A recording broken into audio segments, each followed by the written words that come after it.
Blue and red lights flash. The black woman sighs, pulling her modest sedan to the roadside with practiced precision.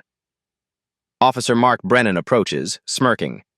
"License and registration, sweetheart, and let's drop the attitude this time." The woman remains expressionless as he continues. "You people always think the rules don't apply." He leans in closer. "I've had my eye on you, driving through my town like you own it." She hands over her documents silently. His smug expression freezes, then crumbles as he reads the ID. "Is there a problem, Officer Brennan?" she asks calmly. "You seem to recognize my name. You should." "I'm Special Agent Tessa Daniels, and I've had my eye on you too." Officer Brennan doesn't realize he's just stepped into his own investigation. 6 months earlier. Special Agent Tessa Daniels stands at the window of her temporary apartment, observing the quiet streets of Oak Ridge. The mid-sized suburban town appears peaceful, but the file in her hands tells a different story. Traffic stops of minorities at 4 times the rate of white drivers, dozens of complaints filed, 0 disciplinary actions taken. Daniels unpacks methodically, arranging her modest wardrobe alongside hidden recording equipment. Her assignment? Lead a covert FBI investigation into potential civil rights violations within the Oak Ridge Police Department, focusing on a pattern centered around Officer Mark Brennan and several colleagues. She reviews her cover identity once more. Tessa Williams, marketing consultant recently relocated from Chicago. The rental agreement, bank accounts, social media profiles, all meticulously crafted by the Bureau's best analysts. Even her sedan is carefully chosen. Reliable, unremarkable, the kind of vehicle that blends into suburban traffic. "Establish routines first," she reminds herself, marking a map with routes that will eventually intersect with Brennan's patrol areas. "Become part of the landscape." Across town, Officer Mark Brennan leans against the break room counter, coffee mug gripped tightly in his hand. 15 years on the force has hardened his perspective. "Another one moved in over on Maple," he tells the officers gathered around the table. "Third one this month. Keep telling the chief. Outsiders moving in, changing the character of Oak Ridge." His eyes narrow. "Not what this town used to be." Several officers nod in agreement. Others study their coffee cups, avoiding engagement. Officer Rivera, a rookie just 6 months on the job, shifts uncomfortably, but remains silent. The next morning, Daniels begins establishing her presence. She buys groceries at the local market, introduces herself at the neighborhood coffee shop, takes daily walks at predictable times. On her 3rd day, she notices Brennan's cruiser following her sedan for several blocks before turning away. She makes no reaction visible to outside observers, but once home, she documents the incident in precise detail on her secure FBI communications. "Subject demonstrating preliminary interest," she reports. "No direct contact yet." Her field supervisor's response comes quickly. "Patience. We need a clear pattern of behavior, not isolated incidents. The department has been protecting him for years." Daniels acknowledges the instruction, then returns to her window, watching as Brennan's cruiser passes by again, slower this time, deliberate. Little does Brennan know, every time he follows her, he's adding evidence to his own case file. 2 weeks into her assignment, Daniels enters Oak Ridge's busiest coffee shop during the mid-morning rush. She places her order, black coffee, no sugar, and waits patiently at the counter. The door chimes and Officer Brennan enters with his partner, Officer Kelly. Their conversation halts when Brennan spots Daniels. His eyes narrow, tracking her movements as the barista hands over her change. Brennan maneuvers through the crowded shop, positioning himself directly behind her. When Daniels turns, he accidentally bumps into her shoulder, causing coins to scatter across the floor. "Watch yourself," Brennan says, not bothering to hide his smirk. He makes no move to help collect the fallen change. Officer Kelly's face flushes with embarrassment. "Sorry about that, ma'am," he offers quietly. Daniels maintains her cover flawlessly, kneeling to retrieve her coins without complaint or confrontation. Their eyes meet briefly as she rises. Brennan's gaze holds a challenge, an assessment, a silent assertion of dominance. She deliberately selects a table near the officers, opening her laptop as if completely unbothered by the encounter. The recording app on her phone activates with a discreet tap under the table. "Can you believe these people?" Brennan speaks loudly to Kelly, glancing toward Daniels. "Move into a nice town and immediately act entitled. No respect for authority whatsoever." Kelly nods uncomfortably, keeping his voice low in response. Daniels appears absorbed in her work, typing steadily while capturing every word. 20 minutes pass before the officers prepare to leave. Brennan takes a deliberate path past her table, his arm brushing against her coffee cup, sending dark liquid spreading across her papers. "Oops," he says without stopping or looking back. Kelly pauses briefly. "Sorry about that," he mumbles before hurrying after his partner. The coffee shop falls quiet as the door closes behind them. Several patrons glance sympathetically toward Daniels, but no one speaks. She calmly blots the spill with napkins, maintaining her composure until the officer's cruiser pulls away from the curb. That evening, Daniels updates her case notes, her voice steady as she dictates, "Subject displaying escalating antagonistic behavior toward minorities in non-official settings, suggesting bias extends beyond professional conduct. Witness present. Officer Kelly showed discomfort but did not intervene." She uploads the audio recording, then prepares for her evening drive, the same route she's taken for 14 days straight. Right on schedule, Brennan's patrol car appears in her rearview mirror at the intersection of Main and Oak. This time, he follows for 8 blocks before turning away. Daniels makes no visible reaction, but mentally calculates. Third documented tale in 5 days. The game of cat and mouse has begun, but the cat doesn't realize he's being studied. 1 month into the investigation, rain falls steadily over Oak Ridge. Daniels checks her vehicle before departing. Taillights functioning, turn signals operational, license plate properly displayed. She's documented 7 instances of being followed by Brennan, but today feels different as she navigates the slick streets at precisely 2 miles under the posted limit. The flash of red and blue lights in her mirror comes almost as a relief. Finally, direct contact. She pulls over with textbook precision, positioning her sedan perfectly on the shoulder. Through her side mirror, she watches Brennan's deliberate approach, noting his hand resting conspicuously on his holster, a power display unnecessary for a routine traffic stop. Rain streams down his face as he reaches her window. "License and registration." No greeting, no explanation for the stop. Daniels complies silently, movements measured and non-threatening. Her dashboard camera activates with a hidden switch beneath the steering column. "Do you know why I pulled you over?" His tone suggests she should. "No, officer, I don't," she responds calmly. "Taillights out." The lie comes easily, delivered with practiced authority. "Step out of the vehicle, please." Daniels complies, rain immediately soaking through her light jacket. Brennan makes no effort to conduct the stop under the shelter of her car's trunk or his cruiser's overhang. Instead, he leaves her standing in the downpour while he returns to his vehicle with her documents. The rain intensifies during the 8 minutes and 42 seconds he makes her wait. Other vehicles pass slowly, drivers watching the scene with curious glances. Daniels maintains her position, water dripping from her hair, collecting evidence with every passing second. Brennan finally emerges, approaching with unhurried steps. "I'm letting you off with a warning this time." He extends her documents, then deliberately loosens his grip just as she reaches for them. The papers flutter to the ground, landing in a roadside puddle. "Oops, you should be more careful with important papers." His smile doesn't reach his eyes. Daniels kneels in the rain, retrieving her wet license and registration without comment. Brennan watches, clearly disappointed by her lack of reaction. "New to town, aren't you?" he asks, studying her face. "Word of advice, we have standards here in Oak Ridge. Some folks have trouble adjusting." The threat in his tone requires no translation. He hands her a yellow warning slip for the non-existent violation. As Daniels turns to return to her vehicle, he adds, "I've got a good memory for faces.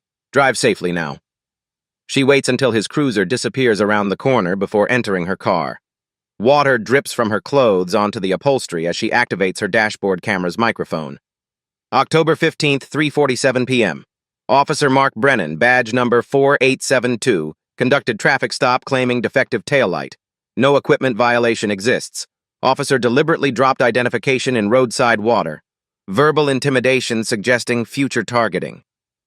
Her voice remains professional, detached, as water continues to stream from her hair.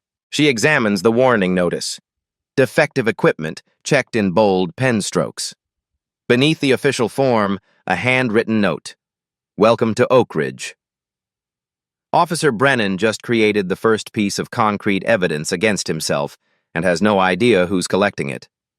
The evening light fades as Daniels towels her hair dry, her wet clothes replaced with comfortable sweats.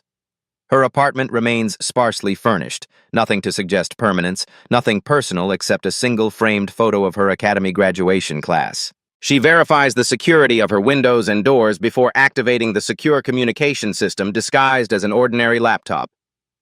Deputy Director Morgan appears on screen, silver hair contrasting with his dark suit. Progress report? He's made direct contact, Daniels replies, uploading the day's footage. Manufactured a violation, standard intimidation tactics. The warning citation will serve as documented evidence of false official actions. Morgan reviews the footage silently, his expression hardening as Brennan drops the documents in the puddle. He's escalating faster than expected. Are you maintaining your cover effectively? Yes, sir. He sees exactly what he wants to see. Just another black woman he can intimidate with impunity. Daniels keeps her voice professional, though the day's humiliation still clings to her like the earlier rain. The pattern matches the complaints we've reviewed. Precisely, Morgan agrees. Brennan's approach to your traffic stop mirrors complaints from at least 12 other minority residents over the past 3 years, all dismissed by the department as misunderstandings or lack of evidence. Daniels scrolls through the case files. Similar stories, similar tactics, similar dismissals. The department protected him each time, which is why this operation is critical, Morgan reminds her. We need to establish a clear pattern of constitutional violations. One incident isn't enough to overcome the department's defensive posture. I understand, sir. He'll do it again. Daniels studies Brennan's image on her screen. 15 years on the force. Commendations for proactive policing. 3 prior complaints marked unfounded in bold red letters. He's becoming fixated. It's personal for him now. Me. After signing off, Daniels reviews her notes meticulously, connecting incidents, identifying the emerging pattern. A silent vow forms as she works, not just for the case, not just for her assignment, but for every person who filed those ignored complaints, who stood in the rain while Brennan demonstrated his power. Across town, Brennan sits at his kitchen table, laptop open, frustration evident in his rigid posture. He scrolls through database records, searching for anything on Tessa Williams, driver's license, vehicle registration, credit history. Nothing unusual, he mutters, reaching for his phone. The call connects after 2 rings. Hey, Mike, need a favor from records. Run a background on a Tessa Williams, just moved to Oak Ridge. Need everything you've got. The voice on the other end sounds hesitant. Official request? Just keeping an eye on things, Brennan replies. Between us. Minutes later, his phone buzzes with a text. Just moved here from Chicago. Marketing consultant, clean record. Why? She causing problems? Just keeping an eye on things, Brennan replies. Something about her doesn't sit right. He stares at her driver's license photo, enlarged on his screen. What are you really doing here? He asks the silent image. Meanwhile, Daniels anticipates this exact background check, ensuring her cover remains solid under scrutiny. She meticulously plans her movements for the coming days, mapping routes that will place her in Brennan's path at predictable intervals. Let him think he's the hunter, she tells Morgan during their next secure call. We just need to give him enough rope. The hunter has no idea he's actually the prey, and the trap is nearly set. 2 weeks pass with Daniels documenting 3 more instances of being followed by Brennan while driving through town. The pattern becomes predictable. his cruiser appearing in her mirror at specific intersections, maintaining distance but remaining visible, a constant reminder of surveillance. Today, she pushes the investigation forward, selecting the town's primary grocery store during Brennan's off-duty hours. The automatic doors slide open as she enters, immediately noticing his unmistakable frame in the produce section. Not a coincidence. His eyes find hers too quickly, his posture too alert for a casual shopping trip. Daniels navigates the aisles methodically, selecting items from her list with practiced normalcy. Her path deliberately takes her to the international foods section, where she examines packages of Thai curry paste with apparent interest. Brennan appears at the end of the aisle, now in jeans and a dark Henley rather than his uniform. The badge is missing, but his authority remains intact in his stance, the set of his shoulders, the deliberate way he invades her space. "Fancy tastes," he comments, examining her basket. "Don't see many people around here buying that kind of stuff." Daniels offers a neutral smile. "I enjoy cooking." "Right." Brennan reaches past her to grab a box of taco shells, unnecessarily brushing against her arm. "You know, I make it my business to know everyone in Oak Ridge. Keeps the town safe." "Is that right?"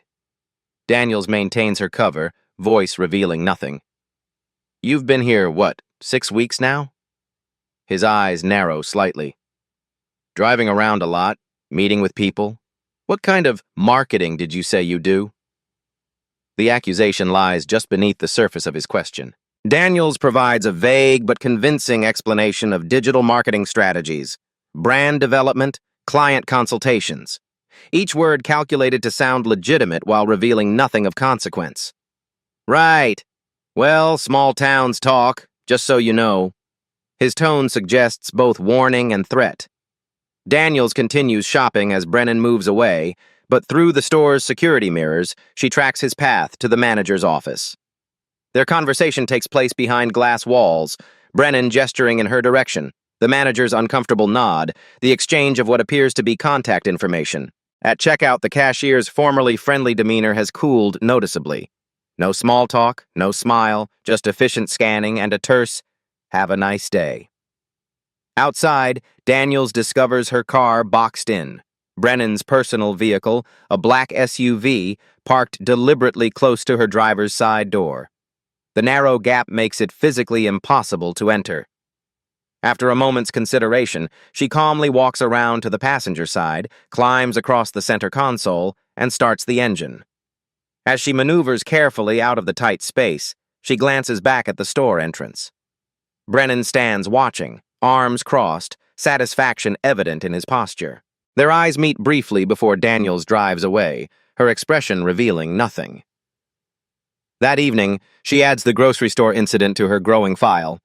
Subject escalating to off-duty harassment, attempting to isolate target from community resources through intimidation of local business owners. The line between professional investigation and personal harassment is beginning to blur for both hunter and hunted.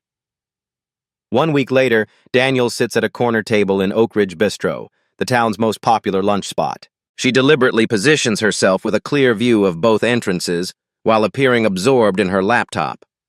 The restaurant buzzes with midday conversations, business meetings, friendly catch-ups, the rhythm of small-town life continuing around her.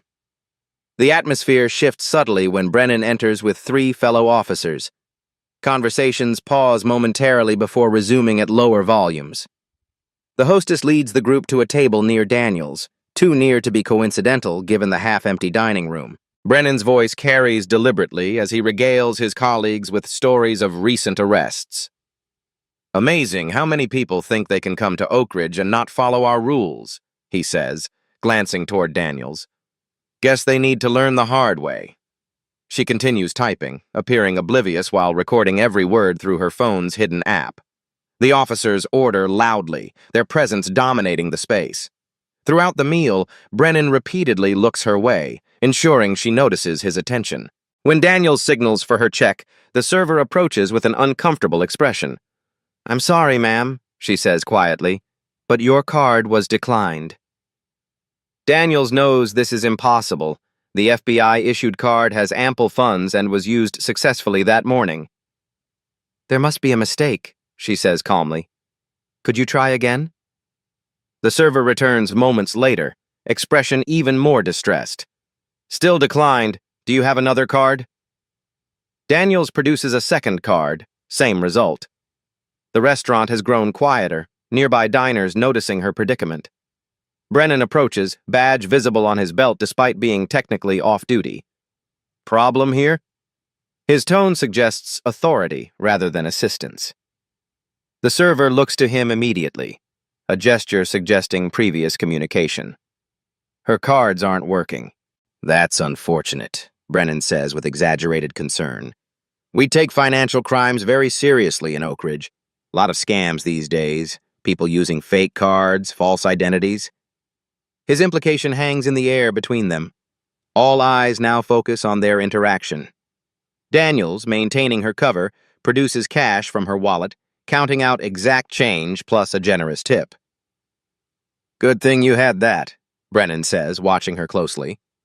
Hate to see someone detained over lunch. Bad for digestion. His colleagues chuckle on cue. Daniels gathers her belongings, maintaining composure as she exits. Through the window, she observes Brennan speaking into his radio, a gesture too deliberate to miss. 5 minutes later, as she drives toward her apartment, a different police cruiser pulls behind her. The lights flash once, briefly, before the vehicle turns down a side street. A warning, a reminder of omnipresent surveillance. That evening, her secure phone rings with an unexpected update from the FBI technical team. Someone attempted to access your cover identity's bank accounts multiple times today, the analyst reports. Sophisticated enough to trigger security protocols, but not enough to bypass them. Can you trace the attempts? Daniels asks, already suspecting the answer. Already did. IP address originates from within the Oak Ridge Police Department's administrative network. Daniels immediately contacts Morgan. He's involving others now. The department's resources are being misused for personal harassment. Morgan's response is measured but satisfied. That's exactly what we need. Escalation to misuse of official position and resources. Keep gathering evidence, we're almost there. Officer Brennan has just crossed from harassment into potential criminal activity, exactly as the FBI had hoped. 2 days later, Daniels returns home from a morning run to discover subtle irregularities in her apartment. The stack of marketing magazines on her coffee table sits at a slightly different angle. The kitchen drawer containing utensils isn't fully closed. Her laptop, deliberately left at a precise 45-degree angle to the desk edge, now sits perfectly parallel. Someone has been here. She pretends not to notice, maintaining her routine while activating additional hidden cameras throughout the apartment. Nothing appears stolen. This wasn't a robbery. This was a message. You are not safe, not even in your home. That night, she documents a patrol car parked across the street for 3 hours and 14 minutes. The following morning, she finds a parking ticket on her car windshield despite being legally parked in her own designated driveway space. Officer Brennan's signature adorns the bottom of the citation, alongside a handwritten note. Vehicle positioning creates potential traffic hazard. The grocery store proves equally unwelcoming during her next visit. The manager who had spoken with Brennan now watches her movements openly, following at a distance as she selects items. Is there a problem? Daniels finally asks, her tone suggesting confusion rather than confrontation. The manager hesitates, conflict evident in his expression. No problem, he responds, then adds in a lower voice, just doing what I was asked. By whom? Daniels presses gently. After another moment's hesitation, Officer Brennan mentioned you might be involved in something illegal, said we should keep an eye out, report any suspicious behavior. Regret crosses the manager's face. Look, I'm just trying to run a business here, don't want any trouble with the police. Daniels nods understandingly. Of course. Thank you for telling me. She purchases only essential items and leaves quickly, recording the conversation immediately in her vehicle. This statement from the manager provides critical evidence. Brennan is now attempting to turn the community against her without cause, leveraging his position to create a hostile environment. That afternoon, she makes a calculated decision to drive past the police station. The timing is deliberate. Shift change, when officers are coming and going. Brennan exits the building just as her sedan passes, his reaction immediate and visceral. He freezes momentarily, then changes direction, heading for his cruiser with determined strides. Daniels continues driving at precisely the speed limit, watching in her mirror as Brennan's vehicle pulls into traffic behind her. She allows herself to appear nervous now, checking her mirror frequently, making a slightly erratic turn onto a side street, bait for the trap she's been carefully constructing. Brennan follows, maintaining distance for 3 blocks before activating his lights. Daniels pulls over perfectly, positioning her vehicle for optimal camera angles from both her hidden equipment and the cruiser's dashboard camera. As Brennan approaches, his hand rests on his weapon, a deliberate intimidation tactic. His expression contains something new: satisfaction, anticipation, the look of a predator who believes his prey is cornered. "License and registration." His voice carries a note of triumph. "And step out of the vehicle." The moment Daniels has been waiting for has arrived, but it's also the most dangerous confrontation yet. Daniels complies methodically, retrieving her documents before stepping from the vehicle. Her movements remain deliberate, non-threatening, yet precisely calculated to maintain optimal positioning for her recording devices. Brennan stands with feet planted wide, authority radiating from his posture. The deserted side street offers no witnesses beyond the invisible eyes of technology. "Hands where I can see them," he barks unnecessarily as her hands are already visible, holding the requested documents. "You know, I've been watching you, driving all over town, meeting with strangers, asking questions. Is that a crime, Officer Brennan?" Her voice remains steady, revealing nothing. His eyes narrow at her use of his name without him providing it. "You seem to know a lot about me. I make it my business to know who's following me for no reason." The statement provokes him visibly, jaw tightening, fingers flexing near his weapon. "Turn around, hands against the vehicle." "On what grounds?" she asks, still perfectly calm. "Suspicious behavior, possible outstanding warrants." "There are no warrants, Officer Brennan." "We'll see about that," he responds, reaching for his handcuffs.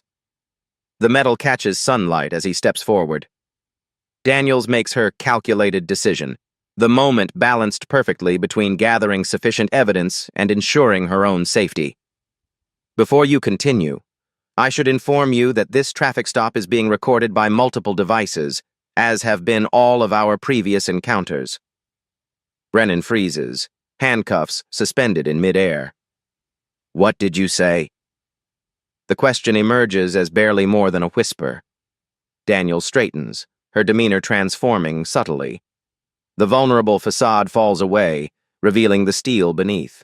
Her voice changes, dropping the submissive tone, emerging stronger, authoritative.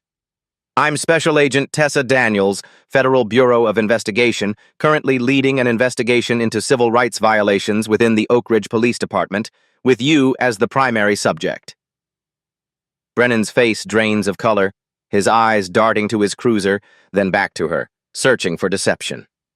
She reaches slowly into her jacket, movements deliberate, producing her FBI credentials with the distinctive gold shield catching sunlight. "This vehicle is federal property. The traffic stops you've conducted, the intimidation tactics, the misuse of department resources to harass me, all documented and witnessed by federal agents." Brennan takes an involuntary step backward, his hand falling away from his weapon. "This is... You can't..." His stuttering ceases as an unmarked black SUV pulls up behind his cruiser. Deputy Director Morgan emerges, accompanied by 2 agents in FBI windbreakers. "Your body camera is on, correct?" Daniels asks, her tone now purely professional. "Department policy requires it for all stops. That footage will be subpoenaed, along with the records of every minority driver you've stopped in the past 5 years. Brennan's eyes dart between Daniels and the approaching agents, reality crashing down around him. "You've been this whole time..." "Yes," she confirms simply. "Every false citation, every threat, every time you followed me without cause, it's all evidence." Morgan reaches them, his expression severe. "Officer Brennan, we have a warrant to seize records from your department. Agents are executing it as we speak." Brennan's shock transforms to anger, his face flushing. "This is some kind of setup." "No," Daniels interrupts, her voice level but carrying unmistakable authority. This is the consequence of systematic abuse of power. You targeted me because of my race, just as you've targeted others. The difference is, I was sent here specifically to document that behavior. She gestures to the surrounding buildings.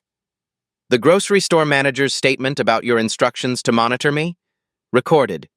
The unauthorized access attempts to my bank accounts from the police department computers? Traced and documented. The illegal entry into my residence? Captured on hidden cameras.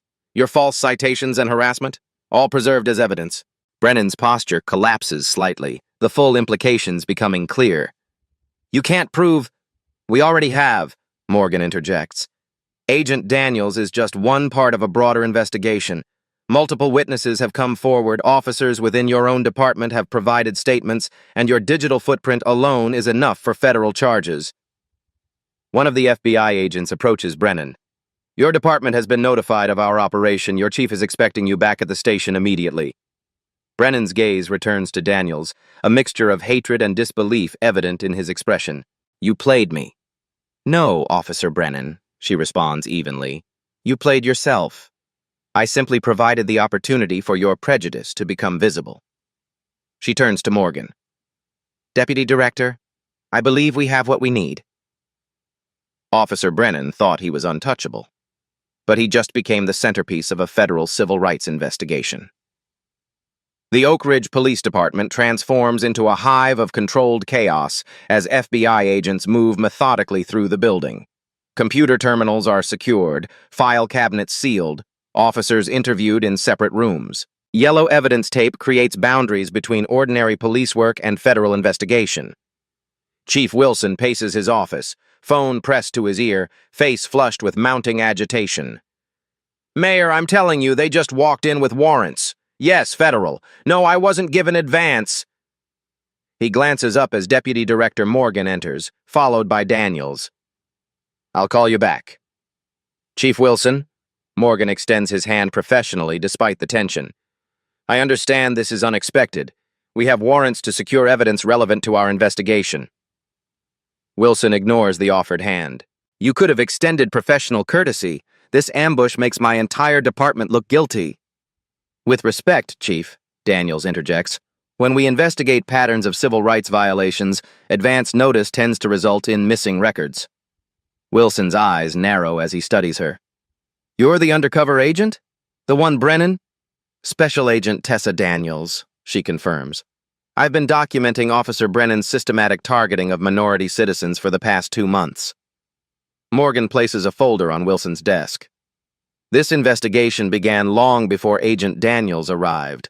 Complaints against Officer Brennan and several others in your department show a clear pattern of discriminatory enforcement. Wilson bristles. Officer Brennan's actions don't represent this department. The evidence suggests otherwise, Daniels counters, opening the folder. Brennan issued citations to minority drivers at 6 times the rate of white drivers. 3 other officers show similar patterns. All complaints were dismissed without proper investigation. That suggests a systemic issue, not an individual one. Charts and graphs spread across Wilson's desk. Traffic stop demographics, citation rates, complaint dismissals, painting a statistical picture impossible to dismiss. This has been happening under your watch for years, Morgan continues. The department has received 27 formal complaints from minority drivers in the past 36 months. All were dismissed. Wilson slumps slightly. Those complaints didn't meet our standard for being taken seriously, Daniels interrupts. I experienced that standard firsthand, Chief. I was pulled over without cause, issued false citations, followed, harassed, and intimidated, all while your officer used department resources to attempt to access my financial records and illegally enter my residence. In a separate interview room, Brennan sits across from 2 FBI agents, his union representative and department-appointed attorney flanking him. This is a misunderstanding, Brennan insists, hands flat on the table. I was conducting legitimate police work. Suspicious behavior warrants investigation. The senior FBI agent slides forward a tablet displaying video footage of Brennan dropping Daniels' documents in a puddle. Is this standard procedure for a routine traffic stop? Brennan shifts uncomfortably. It was raining. Accidents happen. The next video shows him blocking her car at the grocery store. Was this also police work? While off duty? I was just being thorough, Brennan attempts. Crime prevention requires proactive policing. And the unauthorized database searches? The intimidation of local business owners? The agent's tone remains clinical, each question tightening the noose. The parking citation issued to a legally parked vehicle? Brennan looks to his attorney, who signals for a pause. Their whispered conference ends with visible resignation from Brennan. Throughout the building, similar scenes unfold. Officer Rivera, the uncomfortable rookie, speaks quietly to investigators. It wasn't just Brennan. There was an understanding about certain neighborhoods, certain drivers. Those who complained were labeled troublemakers. Other officers, seeing the direction of the investigation, begin cooperating. Files emerge from personal lockers, text messages are surrendered.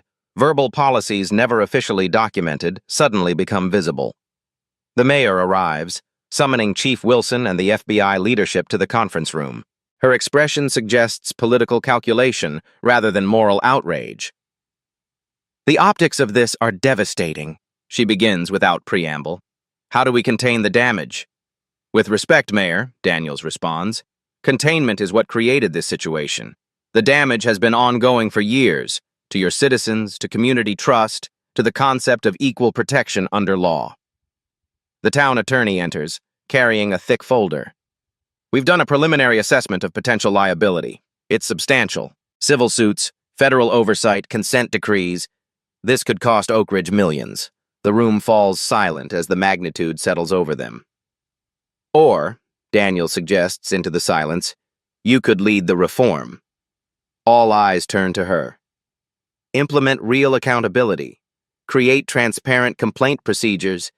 Establish community oversight with actual authority. Make Oak Ridge an example of how to address systemic problems proactively rather than being forced by litigation. Morgan nods. The Department of Justice typically prefers voluntary reform to adversarial proceedings. It produces more sustainable results. The mayor studies Daniels with newfound respect. How would this work? A consent decree would establish specific metrics, deadlines, and oversight mechanisms, Morgan explains. You'd maintain local control while implementing federally mandated changes.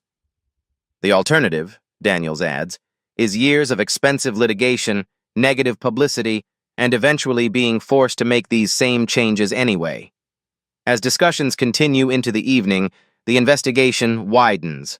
12 former complainants are located and interviewed by the FBI team. Their stories mirror Daniels' experience with disturbing precision. An elderly black man who was pulled over 11 times in 6 months without citation.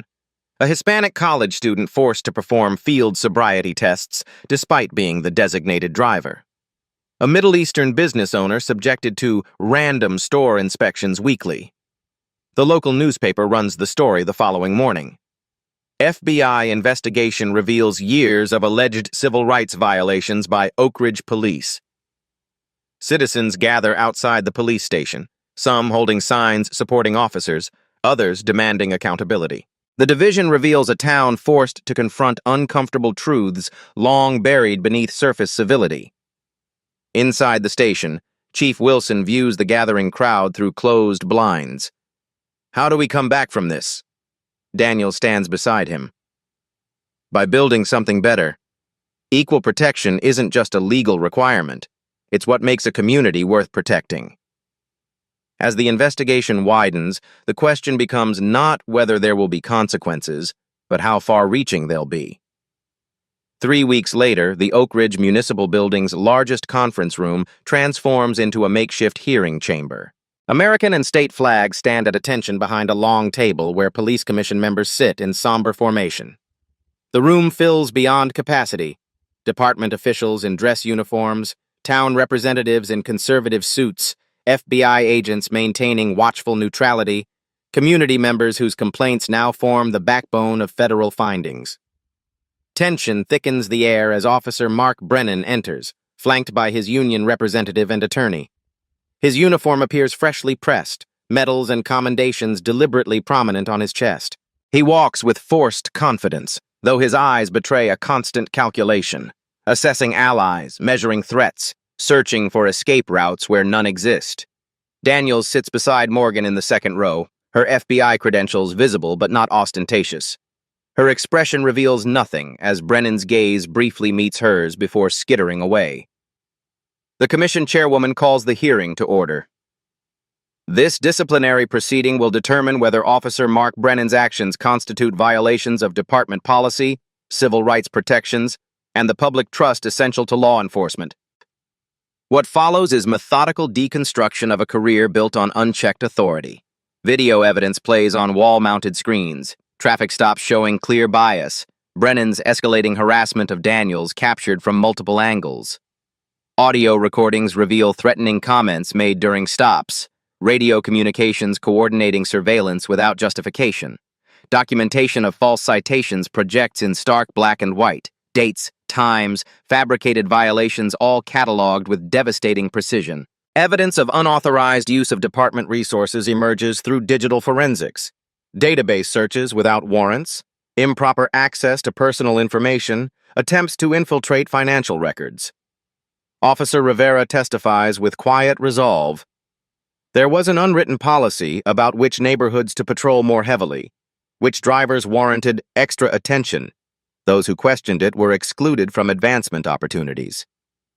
12 community members provide statements describing similar experiences, patterns of intimidation so consistent they could only result from deliberate practice rather than coincidence. Brennan's attorney attempts damage control, framing incidents as misunderstandings or overzealous policing motivated by public safety concerns. Each explanation withers under the weight of evidence suggesting not isolated mistakes, but systematic abuse. The union representative argues procedural points, challenges evidence collection methods, suggests political motivation behind the investigation. His technical objections gain little traction against the overwhelming substance of the case. When finally given opportunity to speak, Brennan reveals his true character. Initial contrition dissolves quickly into defensive justification. "I was doing my job," he insists, voice rising, "keeping undesirables from thinking they could just move in and take over. Someone had to maintain standards." The room falls silent at this naked admission of bias. Several commission members exchange glances. The chairwoman leans forward. "Officer Brennan, are you stating that you deliberately targeted certain individuals based on their race or ethnicity?" His attorney places a warning hand on his arm, but Brennan shrugs it off, frustration overriding strategy. "Look around you," he continues. "This town was safe, orderly. Then people started moving in who don't share our values, don't respect our ways. Someone had to send a message." His attorney closes his eyes in defeat. Chief Wilson, now fighting for his own career, rises from his seat. His expression suggests a man witnessing the collapse of carefully constructed illusions. "The commission will recess to deliberate," the chairwoman announces. "We'll reconvene in 30 minutes. The recess stretches to 45 minutes before the commission members return, expressions grave. The chairwoman delivers their decision without preamble. Based on overwhelming evidence and Officer Brennan's own statements, this commission finds that he has violated multiple department policies, civil rights protections, and his oath of office. Effective immediately, his employment with the Oak Ridge Police Department is terminated. Chief Wilson formally requests Brennan's badge and weapon. The Oak Ridge Police Department cannot and will not tolerate discriminatory practices that violate the constitutional rights of our citizens. As Brennan surrenders his badge, his fingers linger on the metal as though unwilling to relinquish what it represents. His eyes find Daniels among the observers, hatred crystallizing in his gaze. Her expression offers nothing in return, no triumph, no satisfaction, only the calm certainty of justice served. Outside, reporters thrust microphones toward departing participants. Tomorrow's headline already taking shape. Officer fired, federal charges pending in police discrimination case. One officer's downfall is complete, but the systemic changes are just beginning. 6 months later, spring sunshine illuminates the newly installed community bulletin board outside the Oak Ridge Police Department. Posted prominently is the quarterly report from the Civilian Review Board. traffic stop demographics, complaint resolutions, disciplinary actions, all displayed with transparent clarity. Citizens paused to review the data, some nodding with cautious approval, others photographing statistics to share on community forums. Inside, the department operates under transformed protocols. Body cameras record every interaction, uploading automatically to servers beyond departmental control. Officers receive ongoing training on bias recognition and constitutional policing, led by civil rights attorneys and community representatives rather than traditional police instructors. Chief Wilson's office stands empty, his early retirement announced 3 months into the federal investigation. His replacement, Chief Carmen Rodriguez, previously headed internal affairs in a larger metropolitan department, her reputation built on ethical accountability rather than arrest statistics. The physical changes mirror deeper structural transformations. 3 additional officers were terminated following expanded investigations into past conduct. 7 others resigned rather than face enhanced scrutiny.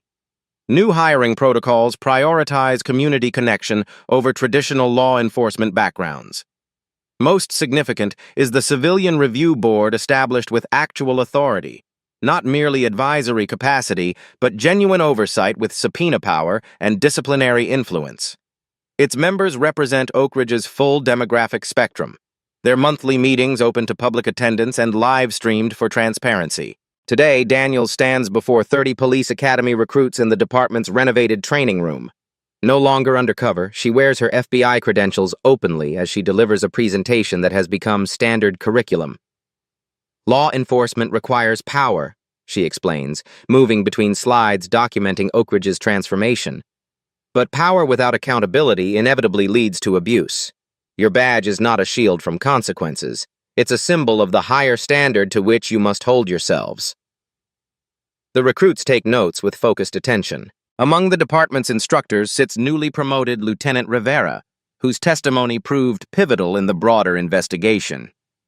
He now coordinates training programs alongside community leaders, translating federal requirements into practical daily protocols. The reforms implemented here didn't happen voluntarily, Daniels continues. They came after decades of ignored complaints, dismissed evidence, and systemic failure. Your challenge is to maintain these standards when public attention inevitably shifts elsewhere. Beyond Oak Ridge, the investigation's impact spreads outward like ripples from a dropped stone. Similar investigations launch in neighboring jurisdictions where complaint patterns mirror those uncovered. A state-level police standards commission adopts several of the Oak Ridge reforms as requirements for all departments, creating accountability systems with standardized metrics and reporting mechanisms.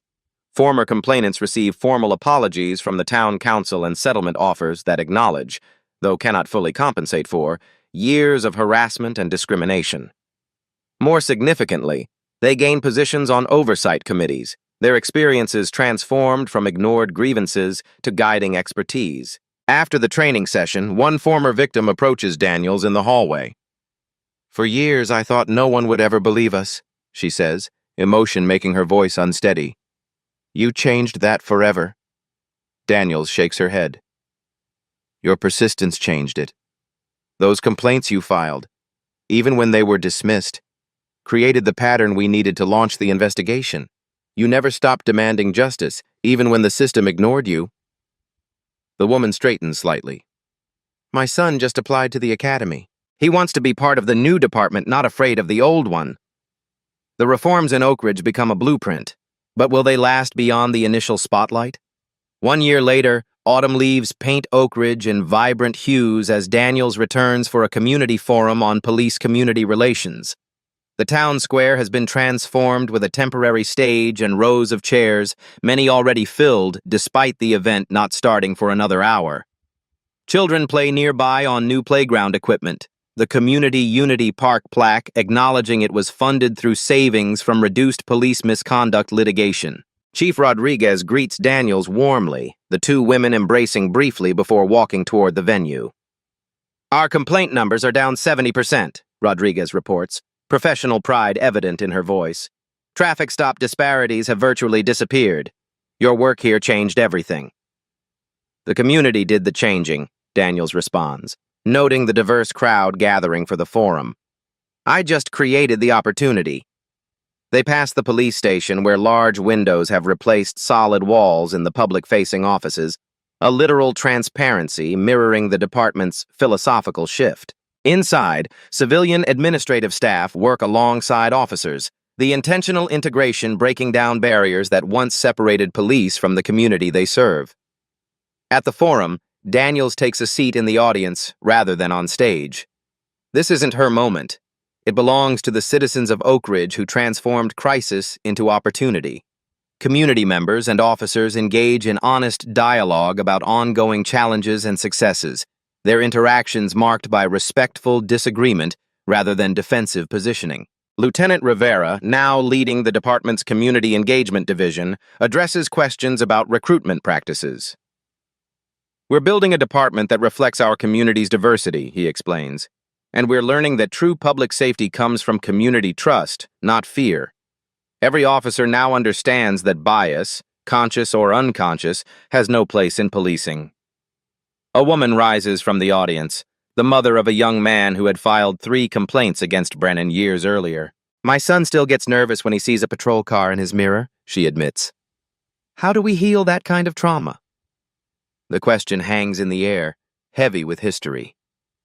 Chief Rodriguez doesn't offer platitudes or defensive responses. By acknowledging it happened, she answers finally. By making space for that pain in our conversations. And by demonstrating, consistently and transparently, that we're building something different. After the forum, Daniels visits the coffee shop where she first encountered Brennan during her undercover assignment. The same server recognizes her, now knowing her true identity. Never imagined an FBI agent was sitting right here all those months, she says, placing a cup of black coffee before Daniels. Changed how I see things. Makes you wonder who else might be watching when people abuse their power. Daniels smiles. That's exactly the point.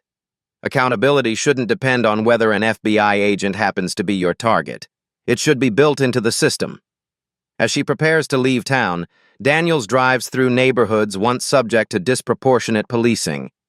Children play freely in front yards, elderly residents chat on porches, everyday life unfolding without the shadow of targeted surveillance. The changes are both subtle and profound, less about dramatic policy announcements than the quiet absence of fear. She passes the police station one last time. The new department motto is visible on the building: to protect, serve, and respect equally. The lessons of Oak Ridge travel with her as she returns to Quantico, where the case study now forms part of FBI civil rights training. The reforms continue without her presence, sustained by a community that discovered its own power to demand accountability. If you enjoyed this story of justice and courage against corruption, don't forget to subscribe to PAP Stories for more powerful narratives that expose truth and celebrate those who fight against injustice. Hit that like button if you believe in standing up for what's right, and share this video with someone who needs inspiration today. Turn on notifications to never miss our weekly uploads of stories that matter. Join our community of truth seekers, because sometimes the most important stories are the ones that powerful people don't want told. PAP Stories, amplifying the voices that need to be heard.